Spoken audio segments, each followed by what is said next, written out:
Always. When you get in that flow and you really start seeing those synchronicities, that's when you know you're on the right path.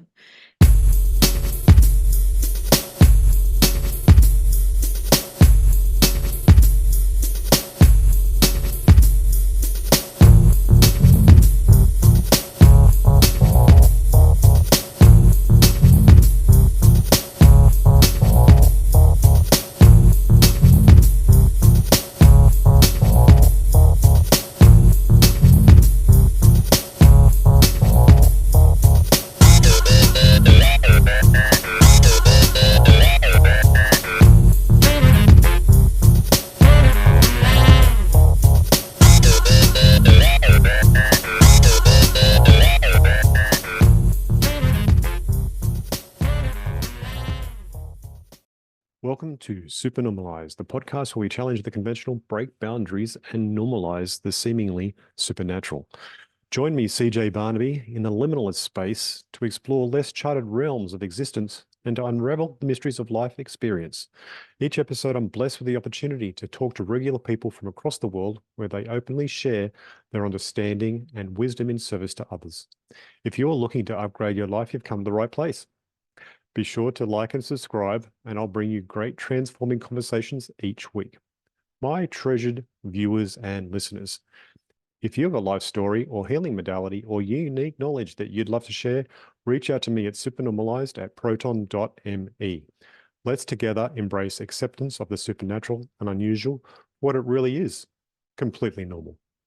Today on Super Normalized, we have Jeni Archer. I won't talk much about who she is because I actually do that as a part of the intro here, but you'll actually enjoy this episode because we're actually talking about hypnosis one more time.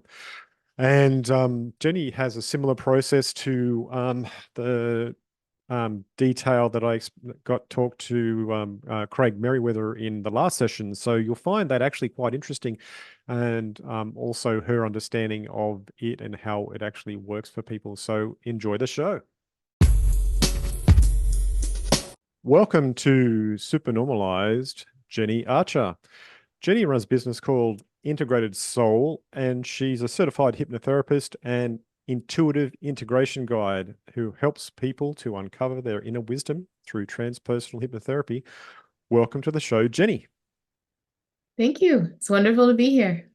So, Jeni, I actually find with a lot of things in life that people like they have a pre-person and then they turn into another person over time. And it's usually from something that actually happened to them or how their story was played out this lifetime.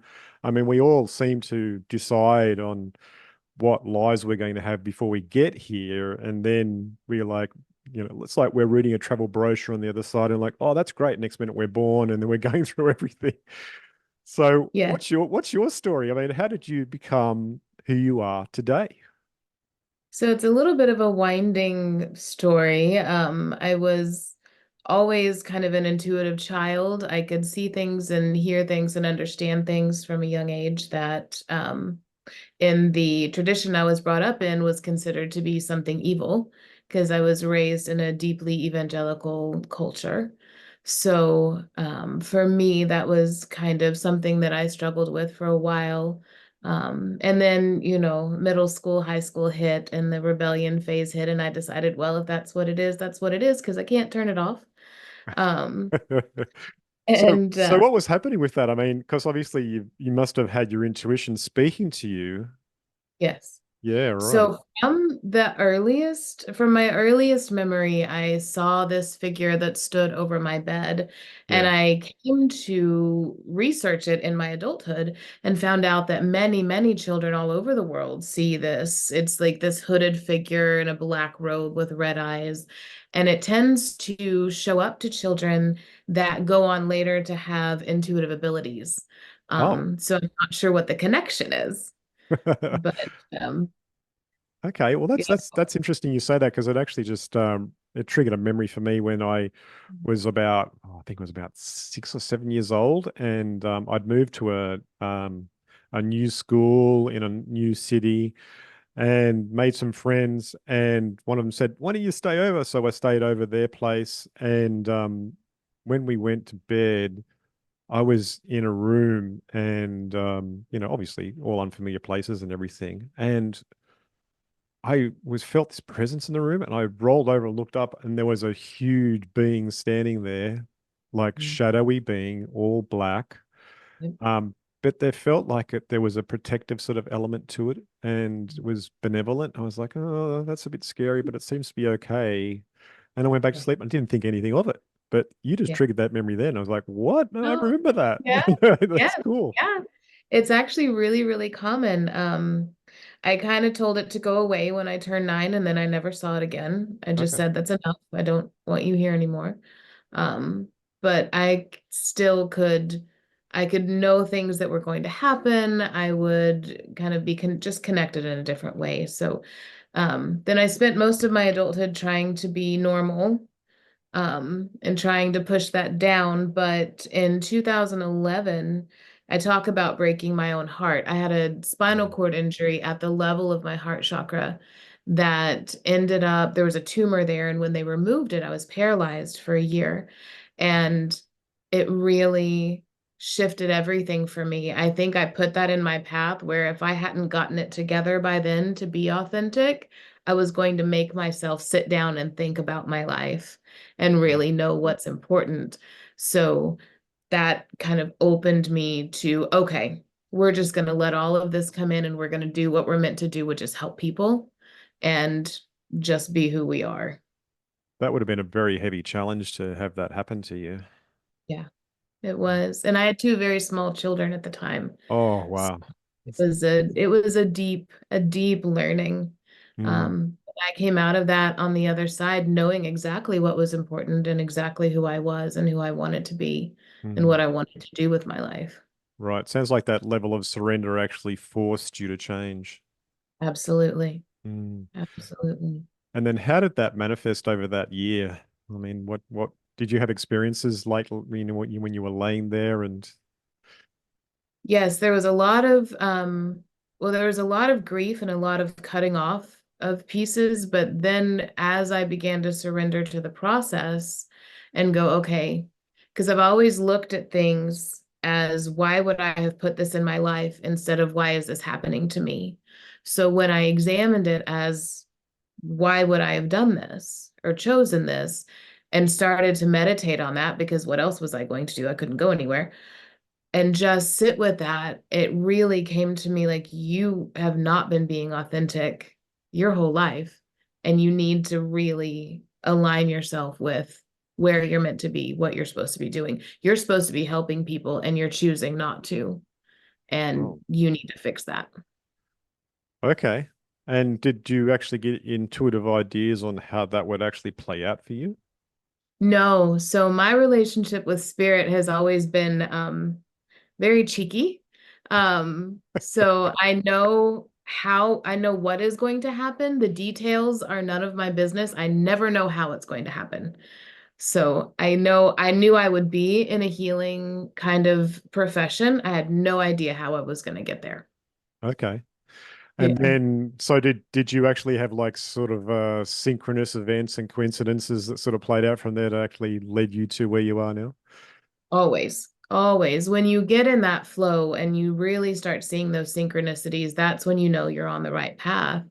And we ended up moving across the country, sold our house, moved to New England. I bought a metaphysical shop, started doing tarot, teaching tarot, helping people heal, doing energy work, all of this.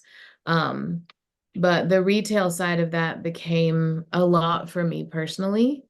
And so I ended up selling that shop and going back to school and opening a hypnotherapy practice where I can bring all of those intuitive tools in and use that in my work. Okay. So, the shop was actually overwhelming you at the time. Yeah. Um, and then did that actually distract you from your work for a while? And then you'd realize, wait a minute, wait a minute, wait a minute, this is not It right. did. For a few years, I started getting kind of, so I'm also neurodivergent. So I have autism and ADHD, which means my brain works differently, but it's a beautiful superpower in a lot of ways. It's not a superpower when dealing with a retail environment and constantly being bombarded with people that I can't filter who I allow in my space and how I interact with them, how long I interact with them. That became too much for me. Yeah. Oh, look, I know exactly what you mean. I used to work in retail and Yeah. at the end of a day, my partner would say, "Oh, let's sit down and talk." I'm like, I can't. I've just No, talked to 800 people today. I don't want to talk to anyone. there's So, nothing left in the tank. Yes. no. So you need to have that recharge time. And Yes. yeah. So what did you do in your recharge time? Was that like meditation practice for you? It was meditation, and I knew it was time to switch when my meditation practice and my grounding practice changed over into binging Netflix. So now I'm avoiding instead of sinking into, and I was like, okay, this is not who I am. So Yeah. how do we fix this where I can still help people, but help myself as well? Yeah. Yeah. Yeah. I think that we all do that. It's like a really simple outage. You could get to the end of the day and you're like, well, look, this could be a good time to read a book. Oh no, I'll just watch this garbage that the Yes. Yes. mass-produced culture wants us to get stuck in. Yes. Yes, Yeah, absolutely.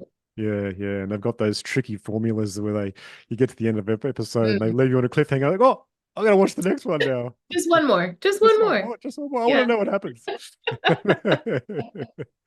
Yeah. Yeah, yeah. Okay, so you did actually find your way into your practice. Did you study at all? Yes. Oh, yes. Hmm. So there's a book called Journey of Souls that was written by Dr. Michael Newton, and I was really drawn to his work because I go into, even with all of this experience, my whole life in kind of the paranormal, realm, I go into everything as a skeptic. I want to make sure I'm holding myself authentically and not saying just because the coat rack fell over, oh, that was, a spirit doing that. It could be there's too many coats, right? So I love going at things from a skeptical point of view to make sure what I do get is authentically true. And that's how Dr. Newton got into hypnotherapy, how he got into the past life regression, and how he created the life between lives piece.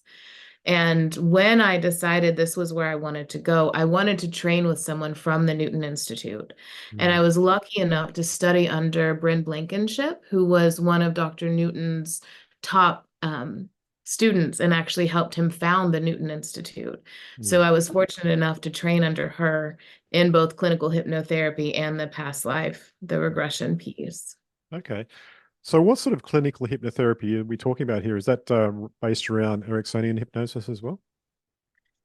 A little bit it is, but it brings in other pieces from so IFS, internal family systems. It brings in Oh, parts therapy and counterparts therapy. There's a bunch of different parts and pieces that kind of come together for a cohesive modality mm. that allows me to address whatever needs to be addressed, especially if I deal with a lot of trauma patients, a Okay. lot of clients that have trauma. And when you have that, you don't want to take them back to the inciting incident, right? You don't want to play that over and over. So Mm. being able to have these other kind of options where we can skip that, but actually deal with the pain and the trauma in a different way makes that more palpable for them. Right. Okay, yeah, I've done a bit of work with hypnotherapy myself as well, and I'm a master practitioner in NLP, and a part of that process, from my understanding, when I was doing it, we would take them into a theatre sort of space in their imagination and work with people sort of distant from the experience, but still Yeah. able to observe and absorb and release. So, yeah, it's really a really good technique, and it works amazingly. It does. Yeah, It really. yeah. So, can you explain how transpersonal hypnotherapy works and what clients can expect from a session if they choose a session with you? So, what it's centered around, the concept of transpersonal hypnotherapy, is I'm not doing anything to you, right? Mm. All hypnosis is self hypnosis. So, what I'm doing is I'm guiding you, I'm giving you kind of the pathway and walking with you while you find the answers that you already have. So, it's based in the fact that what we need to know, we already know, we just don't know we know, if that Mhm. makes sense. Yeah, it does. Yeah. Yeah, Yeah. it's buried in there. So this is a way of utilizing hypnotherapy to help the people find their own answers. Everything I've done from the shop to here when I'm working with clients is all about education and empowerment. Mm. So my goal is to work with a client so that they don't need me anymore because they learn how to get to their own answers.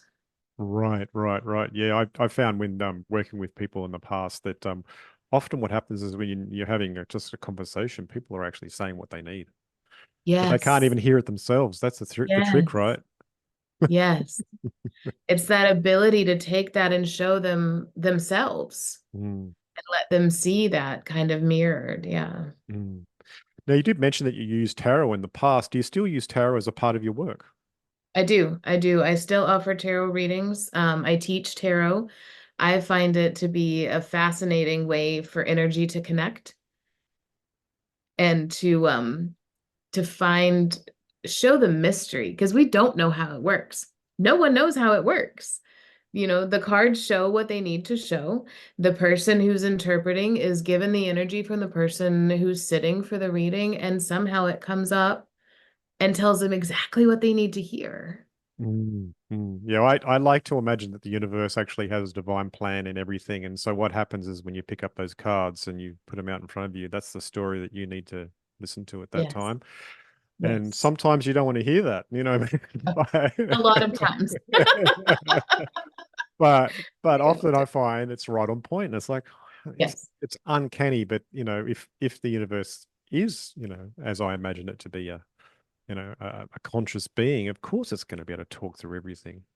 yes, Mm. yes. And that's all it is a tool. A lot of times when I'm doing readings, we throw the first spread and then I don't ever pull the cards again. That was just what we needed to crack open that energy. And now we can just talk Mm. intuitively about Mm. what's coming up for the client. Yeah, yeah. I've got some shaman friends, Angel and Heather, and they use cards in their practice as well. And yeah, it's great for really diving into the shadow work and for pulling Mm, out stuff that you don't even really want to look at. So yeah, yes. it's good That's stuff. the stuff we have to look at. That's right. That's right. Because usually that's what would you say, like the band-aid over the trauma.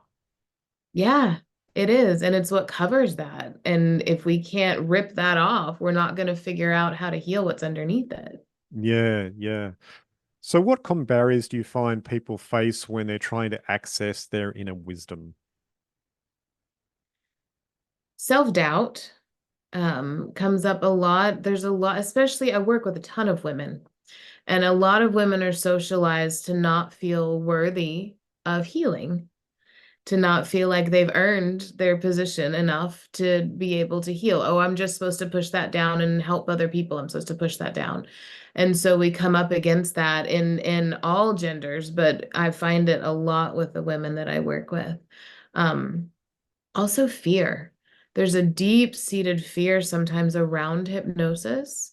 And I'll have clients that come in and they have a blocked session where we have to sit and we have to talk about how hypnosis actually works, how it's just taking your brain into theta state, just like when you wake up and when you go to sleep, that Mm, in-between state, you access it all the time.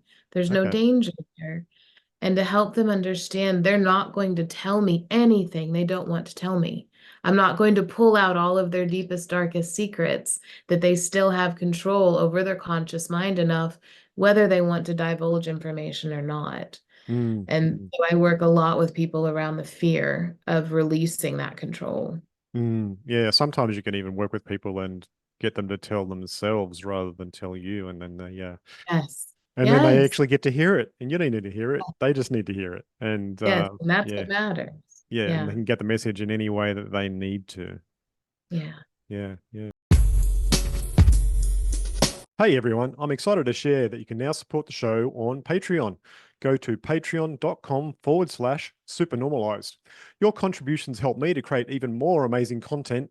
Please check out the link below in the show notes and join our community and unlock exclusive perks. Thank you so much for your support. Can you share a success story that highlights the impact of your work on a client's life and of course, keeping that client anonymized? Of course. So I deal with a lot, I think I said that, a lot of trauma patients. Um, and one of my favorite stories was a woman who was afraid of public speaking Yeah. and was really struggling because this was a large part of her career. And when we got into the deep parts of her clinical hypnosis, it came up that she had been abused as a child.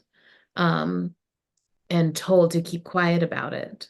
And so that voice was silenced for her.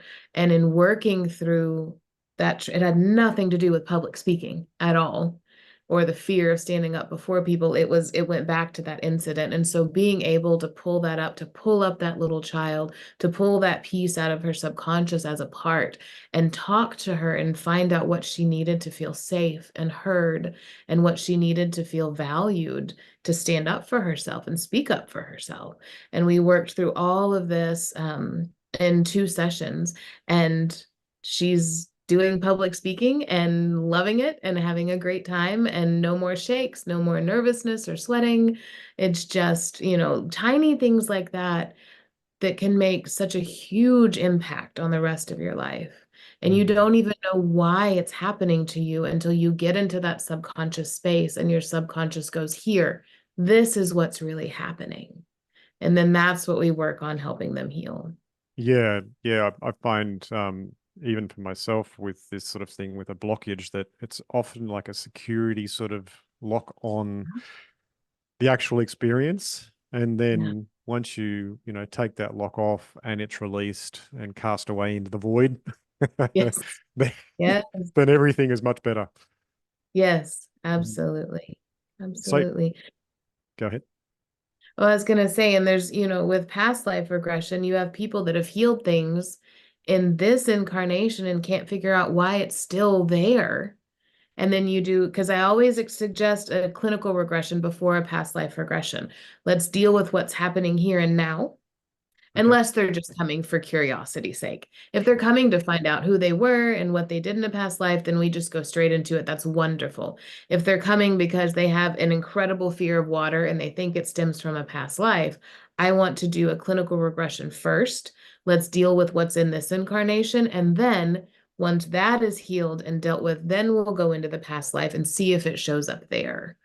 So being able to reach back further in your soul's history and find these things that someone actually fell 3 different times, fell off a ship and died. Of course, there's going to be a fear of water because you drowned multiple times. So it's beautiful how they can work together. Mm. I'm going to ask you then, is there any difference in the process with clinical regression as opposed to past life regression? Oh, yes, very Okay. much. So clinical regression is a lot like a therapy session, but under hypnosis. Okay. So we're using the therapeutic modalities that we would be using in traditional talk therapy sometimes, but under hypnosis. We are using some extra parts, the release parts, the therapeutic empowerment parts, where we're putting things and settling them into the subconscious to help you move forward. But in a past life regression, we have much deeper dive at the beginning. So there's additional deepeners that help get you deeper into that subconscious so that we can find other layers. And then we go all the way back through this life. And then we go into the womb space, which I find to be incredibly healing for my clients, even if they have a difficult relationship, especially if they have a difficult relationship with their mother. And then we go through that and out into a corridor and allow them to choose which life they need to go into. And Mm. then we go through as many as we can get through in our 2.5 hours. Sometimes it's one, sometimes it's three. It just Mm. depends. Yeah. So it's a very different process. All the healing, because we go into the spirit world after they pass in the incarnation they're exploring. And when they die, we go into the spirit world. We talk with their guides. We talk about soul contracts and agreements. So all the healing there is done by the guides. As in a clinical session, all the healing is done by the client, allowing that to come in. So it's a little bit just of a different focus. Mm. Mm. Yeah, I can speak to that. healing aspect of going back into the womb, I was regressed into a womb sort of space one time, and I got to a point at 28 days after conception when my mother actually decided that she was going to put me up for adoption. Oh, yeah. And that was such a big thing, but I didn't know it until I went there and went, oh, had a big Yeah. freak out and got through it and realized, oh, no, I know why she did it now. Yes. Yes. And that healed, a lot of sort of neediness that was in my life that Yeah. didn't need to be there. So yeah, no, it's amazing how that stuff works. So in past life regressions, what sort of things do you think that can work on? I mean, is there any limits to that sort of healing that can happen from I there? haven't found any. I Mm, have, it's everything from issues with family members, and we go back and do a regression, and it shows different lives that they've been with these family members and why there's issues, different fears and phobias, different patterns that people have brought with them. Maybe they're always putting themselves last and they've done that in multiple incarnations. This is their chance to break it. Like it just covers the gamut. mm. So how does past life regressions contribute to the understanding of current behaviors or beliefs? I mean, obviously what's happening is I think that seeing what you did then back then helps to sort of give you a greater understanding of who you are now. Absolutely. I tell my clients it's a lot like dating the wrong person again and again. And when you finally figure it out and you look back at that pattern and go, oh my gosh, of course, I just keep picking the same person in different bodies. Yeah. It's exactly the same thing. When we go back and we look at our previous incarnations and we see we're repeating these harmful patterns again and again, it turns on this light bulb. It switches this on for my clients to, and what I was saying before about how I try to view my life, it switches that light on for them of, oh, I'm choosing this, which means I get to choose what I do next. This isn't things that are just happening to me. I put this in my life so I can break this pattern. Now let me go break this pattern and see what life is like after it. Interesting. Yeah, yeah, yeah. In a recent session that I went through, there was a space that I went into that made me realize that I had lived in the 1700s and I was an orphan child and I had been through some experiences at an orphanage that left me out on the streets, where I was stealing food to survive and I was shunned by the community and then eventually died at the base of a tree in a forest. But that it all came through and I realized, wait a minute, and then it just played into my astrology for this lifetime and like it put a Yes. stamp on my soul and I didn't realize that until I went through that. And it was sort of like a relief of an underlying anxiety that I couldn't even name. Yeah. Yes. And part of my process with my clients is we send kind of this healing energy back through the grid of all of their lives and back through the grid of their ancestors' lives and just remove those patterns that they don't need anymore. Anything that they don't need, just to heal that all the way back. And it becomes this beautiful kind of fresh start for them. And I Mm. love to get the updates a week or 3 weeks later. I'll get an email. You won't believe how wonderful this has gotten. And, it's just lovely to see them step into their power that way. Yeah, right, right, right. What advice would you give to someone who's actually hesitant about having a hypnotherapy session? Do some research on theta state and to understand how our brains move into and out of different brainwave patterns all day long. And that we go, the state that you're going to be in for hypnosis, you go into at least twice a day when you wake up and when you go to sleep. Also, highway hypnosis, same thing. You're in theta state. You get somewhere and you go, oh, how did I know I drove here? I don't remember doing it. I'm just here now. That's theta state. Deep meditation, yoga nidra. There doesn't need to be any fear because you're in control and consciously aware of what's happening to you the whole time. So spend some time in deep meditation and just feel what that feels like for you. That's all hypnosis is going to be. Mm,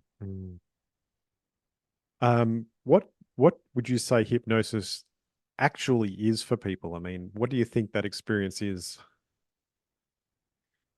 Personally, I believe it's permission.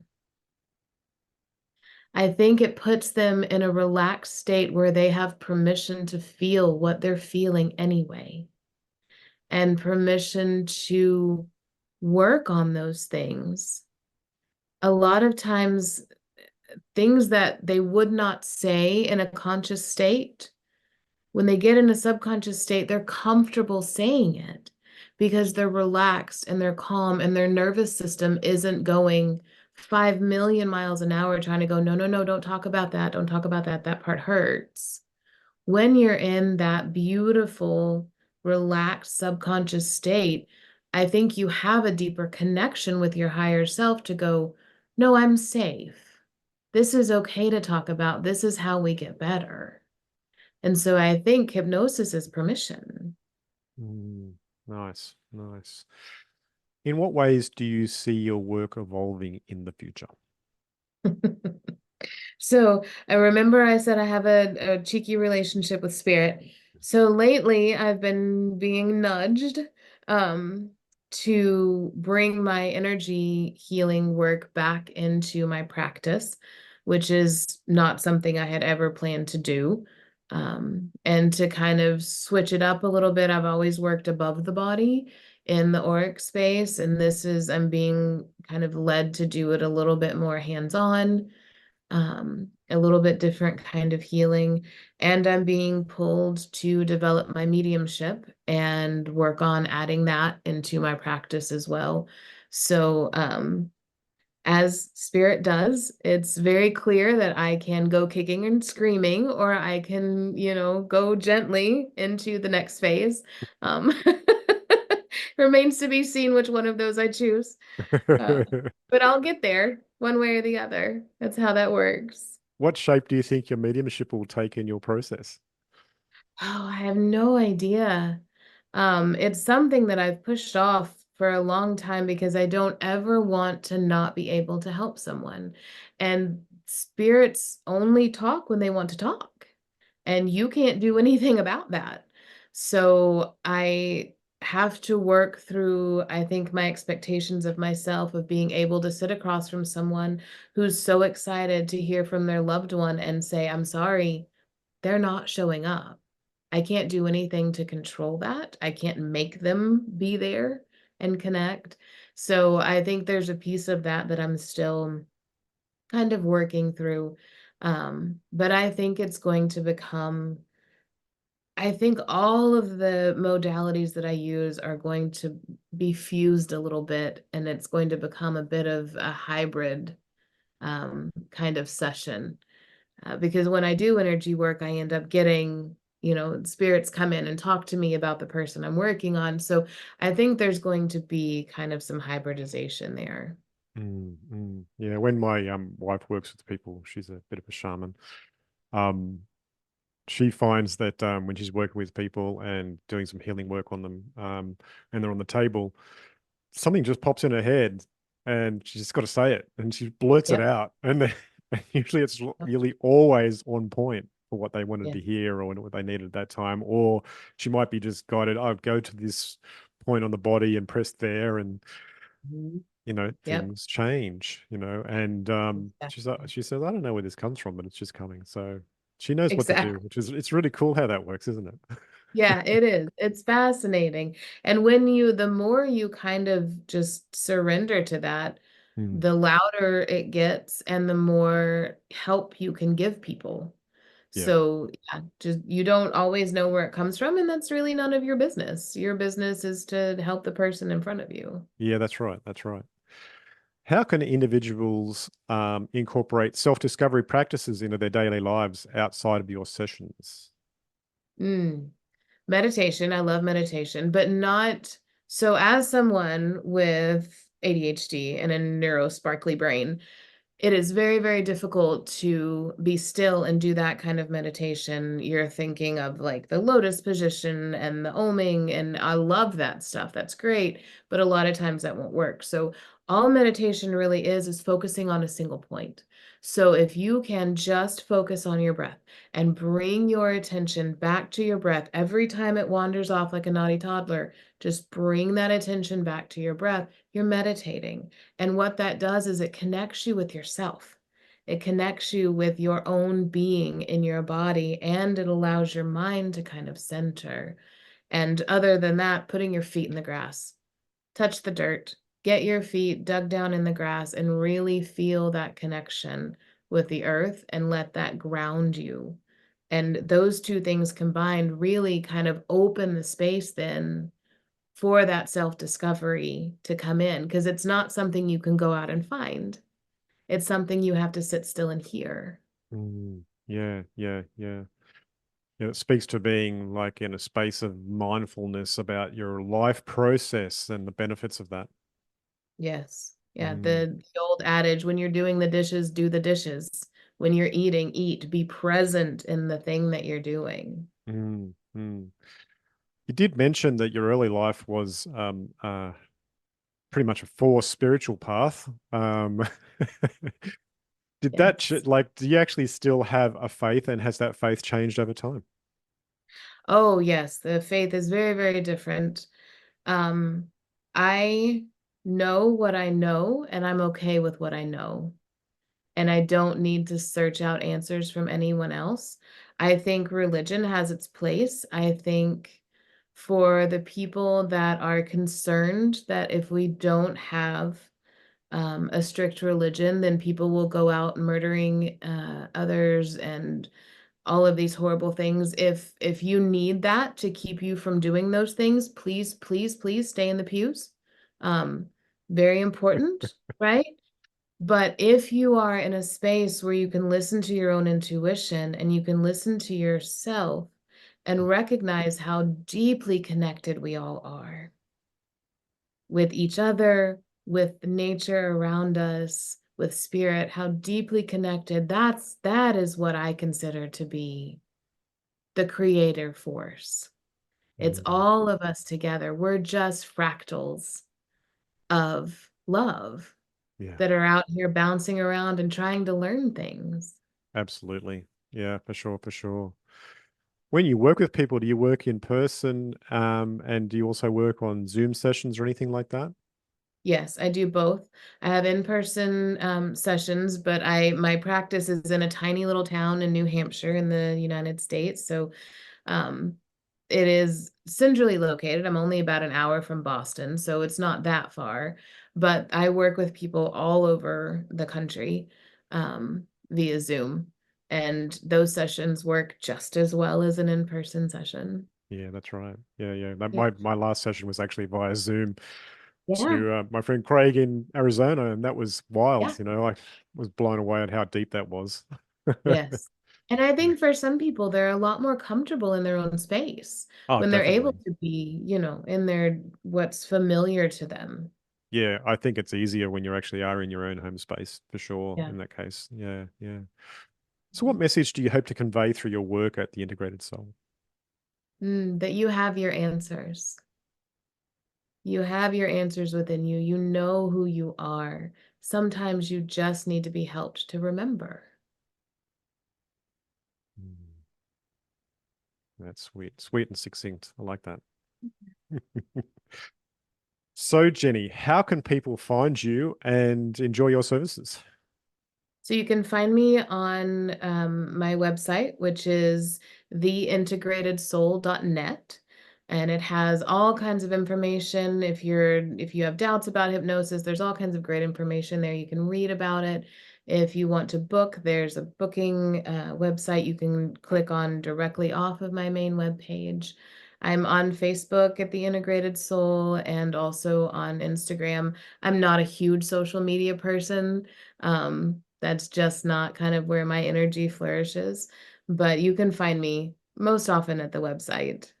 Excellent, excellent. All right. So, thank you very much for your time, Jenny. I really appreciate what you've shared here about your process and your understanding of hypnotherapy and past life regression, and also your own personal story and how you got here. Yeah, thank you for having me. Excellent. All right. I'll just say goodbye to the listeners.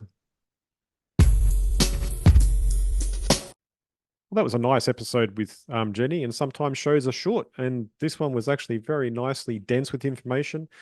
And I think we covered absolutely everything we could actually cover at that time, which is perfect. And if you've enjoyed today's show and you'd like to support the show, please, um, give us a 5-star rating on your podcast app, or if you're on YouTube, remember to like and subscribe and hit the bell so then you get notifications of when the next show is coming out. And if you'd like to really be a super supporter, please jump on to the Patreon for Supernormalized. It's patreon.com/supernormalized.